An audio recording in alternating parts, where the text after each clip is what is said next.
The first lie you are told about the Amish is that our lives are peaceful. I believed it too once. I believed it because I was taught never to call fear by its real name. I wake before the sun, not because I want to, but because silence demands it. In our house, silence is heavier than sleep. It presses on the chest. The floorboards are cold beneath my bare feet, worn smooth by generations who rose at the same hour, asked the same questions, and learned not to ask the others. I wash my face in water drawn the night before, metallic and sharp with the taste of the pump. No mirror. Ordnung discourages vanity, but the deeper reason is this: if you never see yourself, you don't notice when you begin to disappear. Outside, the air smells of manure and damp earth. Horses snort softly in the barn, their breath steaming like ghosts. Somewhere a rooster announces the morning as if he invented it. The world is simple here, they say, but simplicity is not the same as ease. Every sound carries weight. Every movement feels watched, even when no one is there. I am an adult man now, baptized, married, bound by vows I made with a dry mouth and shaking hands. Once you are baptized, there is no halfway out. That is the rule no one explains to children, only to men. Before baptism, you may leave. After, if you go, you lose everything that matters: family, voice, name. We do not call it punishment. We call it shunning, as if the word itself were gentle. People on the outside imagine barns glowing in golden light, children laughing, women singing hymns while bread rises on wooden tables. They don't smell the sweat trapped beneath wool in August, or the sour tang of fear when a bishop's buggy pulls into your lane unannounced. They don't hear how quiet a house becomes after a man is placed under discipline, how even the clocks seem to stop ticking. Ordnung is not written down, not fully. That is how it survives. It lives in the pauses between sentences, in the raised eyebrow of an elder, in the way my mother's hands trembled the first time I asked why we could not own a radio. It invites the world in, she said. What she meant was, it invites questions. I learned early how dangerous curiosity could be. Curiosity leads to comparison, and comparison leads to judgment, and judgment leads away from humility. That is what we are told. Yet I watched the English, non-Amish, pass our farm in shiny trucks, music thudding through closed windows like a second heartbeat. I wondered how sound could travel so freely, while our words were trained to walk in straight lines. At night, after prayers, when lamps are turned low and the smell of extinguished flame lingers, my thoughts become louder than any forbidden machine. I imagine light that comes at the flip of a switch, not coaxed from a wick. I imagine choosing, not obeying. These thoughts arrive uninvited, and I treat them like sins, pressing them down, pretending they never came. But sins, like seeds, grow best underground. What outsiders never see is how fear is braided into love here. I love my wife. I love the way her hands move with purpose, how she hums old hymns while hanging laundry stiff with wind. But I fear disappointing her more than I fear God. I fear being the reason our children would lower their eyes in church. I fear the silence that follows a man who steps out of line. Once a week, we gather in a neighbor's home for worship, benches hauled in on wagons, men on one side, women on the other. Hours of singing so slow it stretches time thin. When the sermon comes, it is not loud. It does not need to be. The bishop speaks of obedience, of yielding the self, of the danger of pride. His eyes linger just a moment too long on certain faces. You feel it when it happens. Your skin tightens, your breath shortens. You wonder what he knows. I have seen men break without ever raising their voices. I have seen them nod, agree, submit, and slowly vanish. Their laughter dulls, their steps shorten, their eyes lose the habit of looking far ahead. This is how Ordnung keeps us, not with chains, but with the promise of belonging and the threat of exile. I tell you this because you think you could last a week here. You think the quiet would heal you, the rules would calm you, the distance from the world would feel like freedom. You are wrong. Quiet can scream, rules can suffocate, and freedom, when forbidden, becomes the most dangerous desire of all. I did not understand that fully until the morning I found something hidden where it should never have been, something that proved the world had already slipped inside our walls, and once I saw it, I knew there would be no going back. The object was small, almost harmless in appearance, which made it worse. A black rectangle, smooth and cold, wrapped in an oil-stained cloth behind the loose plank in the barn. I knew what it was before my mind allowed the word to form. My heart reacted faster than my faith. It began to pound so hard I was certain the horses could hear it. A phone. Not ours. Never ours. A thing of voices without bodies, images without substance, time without limits. Ordnung forbids it clearly, sharply. No discussion, no exception. I stood there with dust floating in the thin morning light, my fingers hovering as if the object might burn me. For a moment I considered covering it back up, pretending I had never seen it. That is how most sins survive here, by mutual agreement not to notice. But I didn't. I took it in my hand. It was heavier than I expected, dense with secrets. The surface reflected my face faintly, warped and ghost-like. For the first time in my life, I saw myself clearly, and not at all. A married man, a father, a baptized member of the church, and someone holding proof that the wall between our world and the outside was already cracked. It belonged to my cousin Eli. I knew that without evidence. Eli had always walked a half step out of rhythm. He asked questions that arrived too early. He lingered at the edges of gatherings, listening more than speaking. During Rumspringa, he had gone farther than most, stayed out longer, returned quieter. He was baptized anyway. We all were. It is easier to say yes than to imagine the cost of no. I slid the phone back where I found it, my hands trembling now. The barn felt smaller, the air thicker. Every creak of wood sounded like accusation. I finished my chores with mechanical precision, but my thoughts were no longer obedient. They circled that hidden object like flies. All day, Ordnung pressed closer. The women's dresses rustled like warnings. The men spoke of weather and crops, their voices steady, trained. No one mentioned Eli, though I noticed his absence at lunch. Absence here is louder than confession. That evening, I found myself listening differently, to footsteps, to pauses in conversation, to the way my wife studied my face just a second longer than usual. Guilt has a smell, and I was afraid she could sense it on me, though I had done nothing except know. After the children slept, I sat alone by the lamp. The flame flickered, casting shadows that bent and stretched like lies. I thought of the phone again, of what it might contain. Messages, pictures, a voice from the outside speaking directly into Amish darkness. The curiosity rose in me like hunger, sharp and humiliating. I prayed for it to leave. It didn't. What people don't understand is that we are not ignorant. We are trained. Trained to look away. Trained to replace desire with duty so quickly it feels like virtue. But training can fail under pressure, and pressure builds silently. The next day, the bishop's buggy appeared at Eli's lane. I watched from across the field, my chest tight, my mouth dry. Two elders stepped down, their movements slow, deliberate. This was not a visit. This was an inspection. Ordnung had stirred. Someone had spoken, or someone had seen. Or perhaps God, weary of secrets, had decided to test us. By nightfall, the news traveled without words. Eli was under discipline. No reasons given, no explanations offered. At supper, my youngest asked why Uncle Eli wouldn't sit with us on Sunday. My wife answered before I could. Because he needs time to listen, she said gently. I nodded, though my stomach turned. Listening, in our language, means being broken until you fit again. I lay awake that night, staring into darkness so complete it felt physical. I imagined the phone buzzing softly behind the barn wall, alive, impatient. I imagined Eli alone, surrounded by people who would not look at him, speak to him, acknowledge his existence beyond necessity. And I understood then that knowing the truth had already placed me one step closer to him than to the rest. The danger was no longer hypothetical. It had a shape now, a weight,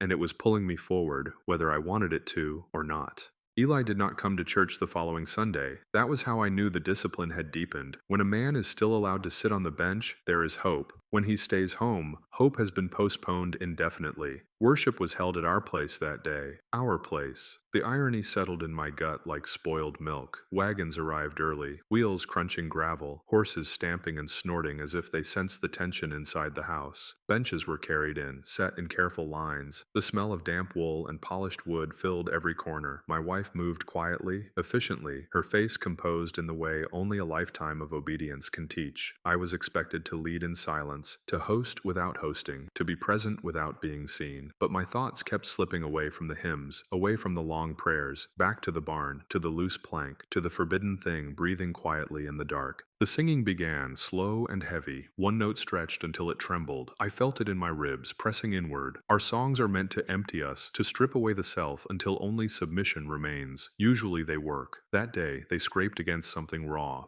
The bishop preached about unity, about how rot begins in secret places, about how love sometimes requires separation. His voice never rose. It didn't need to. Each word landed with precision, like a hammer tapping along a fault line. I stared at the floor, at the knots in the wood, counting them as if they could anchor me. Then he spoke of responsibility. Those who know must guard the flock, he said. Silence can also be disobedience. My throat tightened. The room felt suddenly smaller, as if the walls had leaned in to listen. I wondered if he knew, or if this was how Ordnung tested us, forcing confession to crawl out on its own. I thought of Eli again, of his face the last time I saw him, pale but resolved. He had not asked for help. He had not asked for mercy. Perhaps he had assumed none would come. After worship, we ate in shifts. Men first, then women and children. No one lingered. Conversation stayed shallow, cautious. Eyes avoided corners where shadows gathered. I caught fragments of whispers, cut short when someone passed too close. Ordnung moves fastest when it pretends nothing is happening. That night, after the last wagon left and the house exhaled into emptiness, I went to the barn. I told myself it was to check the horses. Lies can be useful if you believe them. The lamp in my hand threw weak light against the walls. Dust danced in it, alive. My heart beat so loudly I feared it would echo. I pulled the plank free. The phone lay where I left it, silent, waiting. I held it again, this time longer. My thumb brushed the surface by accident, or perhaps it wasn't an accident at all. The screen bloomed to life, bright as lightning. I flinched, nearly dropped it.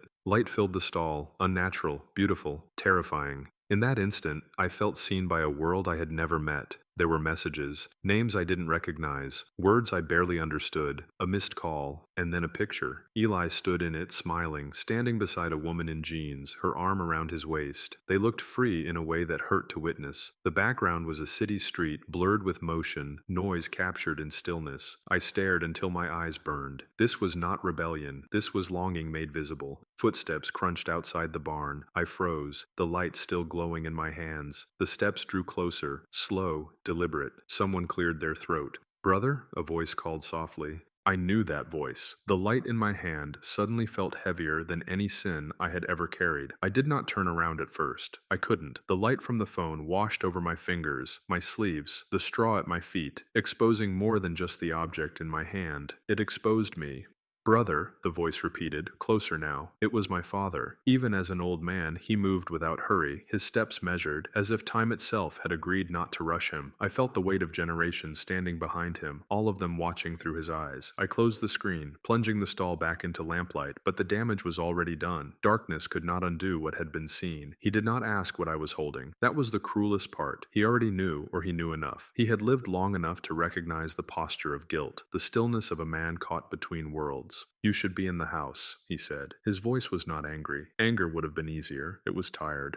"I was checking the horses," I replied, hating how easily the lie came. He nodded once, slow. The horses shifted, leather creaking softly. Somewhere outside, a night insect sang, ignorant of Ordnung, ignorant of consequence. I wondered what it would feel like to live without understanding the cost of sound. "You remember what happens to men who carry the world inside their pockets," my father said finally. I swallowed. "Yes."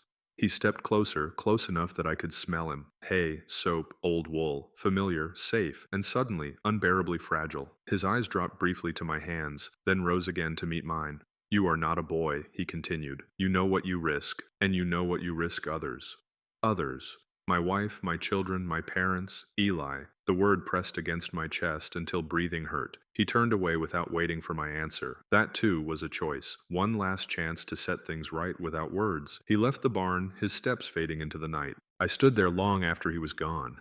The next days passed in a blur of restraint. I did not return to the barn. I did not look for Eli. I did not speak of what I had seen. On the surface, Ordnung held. Beneath it, something cracked. Eli's shunning became complete. People crossed the road rather than pass him. At the market, his coins were accepted only after he laid them down and stepped back. His mother cried quietly behind closed doors. His father grew smaller each day, as if shame were a physical weight. I watched all of it, carrying my knowledge like a stone in my stomach. At night, my wife slept beside me, her breath slow, trusting. I lay awake, staring at the ceiling, replaying the glow of the screen in my mind. Once you have seen that kind of light, lamplight never feels the same again. The bishop visited our house midweek. He sat at our table, his hands folded, his presence bending the room around him. He spoke of vigilance, of duty, of love expressed through discipline. He looked at me when he said it. "You are raising children," he said. "They learn from what they see, and from what is hidden." My mouth went dry. I nodded, as men do when there is nothing safe to say. That evening, I found a note tucked beneath the barn door. Just a few words, written in a hand I recognized. "I know you saw it. Please,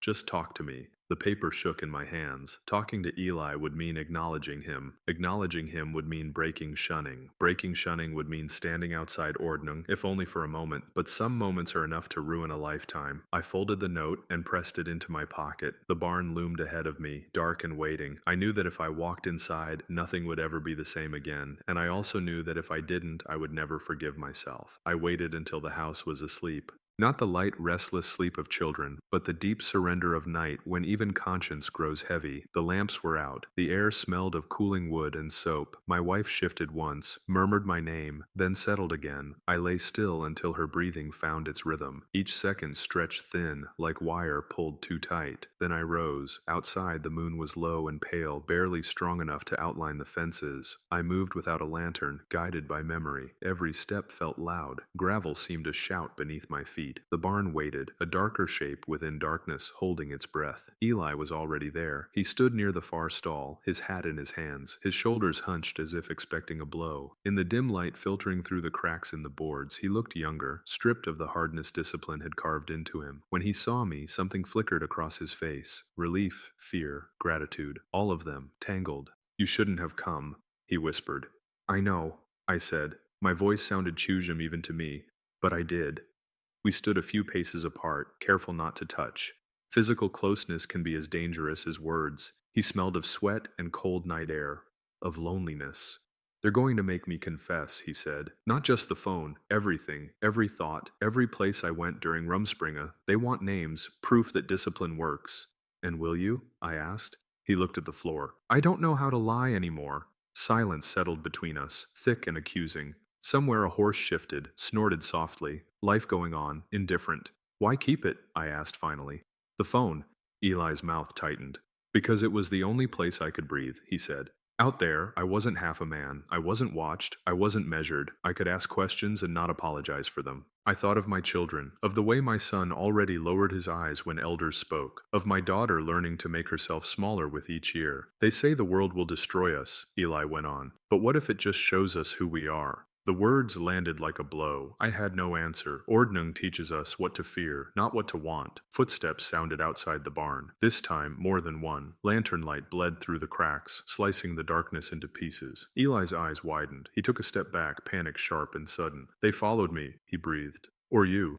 My chest constricted. There would be no explanations, no private conversations. What happened next would be public, final. The barn door began to open, hinges groaning in protest. Light flooded in, harsh and unforgiving. Shadows fled. In that instant, I understood that obedience had kept me safe, but it had also kept me small. And now, standing beside a man already condemned, I had one choice left to make. I could step away, let Ordnung close over me like water, or I could stay where I was and be seen. The bishop's silhouette filled the doorway. He looked straight at me. In Ordnung, the worst moment is not when you are judged, it is when you are seen. The bishop stepped fully into the barn, lantern held high. Behind him came two elders, their faces carved into masks of calm. Light pooled around their boots, climbed the walls, exposed every lie the dark had been kind enough to hide. Eli stood frozen, already separated in their eyes. I was the surprise. For a long moment, no one spoke. Silence here is never empty. It is loaded, aimed. "You chose a strange hour for fellowship," the bishop said at last. I felt my legs weaken, but I did not move. I thought of my father's tired eyes, of my wife's steady hands, of the phone's light blooming like forbidden dawn, and I realized something with terrifying clarity. Whatever I did next would become the story told about me long after I was gone. "I came to listen," I said. The words sounded small, but they were true. The bishop's gaze hardened. "Listening to disobedience is participation in it." Eli inhaled sharply, as if to speak, but I raised my hand without looking at him. This was not his moment anymore. It was mine. "I have listened my whole life," I continued. "I have listened when my children learned fear before wonder. I have listened when men disappeared without ever leaving. I have listened to silence and called it peace. And tonight, I listened to a man who is still alive." The lantern trembled slightly. Or perhaps my vision did. "You are baptized," the bishop said. "You know the cost of what you are doing." "Yes," I replied. "That is why I am doing it awake." There it was. The line crossed. I felt it. Not like fire, but like cold water closing over my head. One of the elders shook his head slowly. already mourning me. Another looked almost relieved. Ordnung does not like ambiguity. It prefers clean breaks. You will be placed under discipline, the bishop said, until you repent. I thought of repentance as I had been taught, shrinking, apologizing, erasing oneself until the shape fits again. I thought of the man I had been an hour ago. I could not find him. I will not repent for seeing, I said quietly. That was the moment I felt myself step outside the circle. The days that followed moved both too fast and not at all. Words spread without voices. Benches shifted to leave space around me. Hands withdrew. My wife did not look at me the first morning, then cried the second, then grew very still on the third. We did not touch. We were not allowed. Shunning is not violence. That is why it works. No blows, no shouting, just absence. You are starved in plain sight. Eli left first. One dawn, his things were gone. No goodbye. That too is a mercy. I never saw him again. Sometimes I imagine him somewhere loud and ordinary, learning how to exist without permission. Weeks later, I stood alone at the edge of our land, watching the road I was no longer meant to travel. The world beyond it had not changed. It did not wait for me. That frightened me less than I expected. People think leaving is the hardest part. They are wrong. The hardest part is staying long enough to know you cannot. You think you could survive a week among us. You think the quiet would cleanse you, the rules would protect you, the distance would feel holy. But you have never lived where love and fear wear the same face, where belonging is conditional, where curiosity is a quiet crime. I tell you this not to accuse, but to warn, because once you really see this life, without the beauty added later, you either close your eyes forever, or you walk out knowing you will never truly come home again.